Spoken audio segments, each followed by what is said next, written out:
قرآن ایسی کتاب ہے دنیا میں کہیں سے بھی اٹھا لیجئے ایک لفظ بھی اس کا چینج نہیں ملے گا کسی بھی جگہ سے۔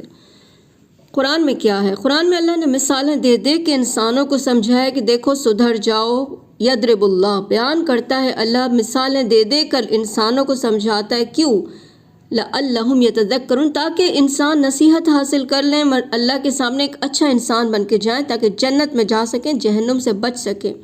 پھر مثال دی ہے ایک گندی بات ایسی ہے جیسے کہ ناپاک درخت ہو، ناپاک پودا ہو، اس کی جڑ زمین پر اندر تک نہ ہو کہ اس کو پکڑا اور وہ ہاتھ میں آ جائے، اس کو کوئی مضبوطی اس کی جڑ میں نہ ہو۔ بری بات ایسی ہے جو اللہ کو چھوڑ کر دوسروں کی عبادت کرنا، اتنا کمزور چیز ہے یہ کہ جیسے کہ وہ پیڑ جو اس کا آپ ہاتھ میں لو تو آ جائے۔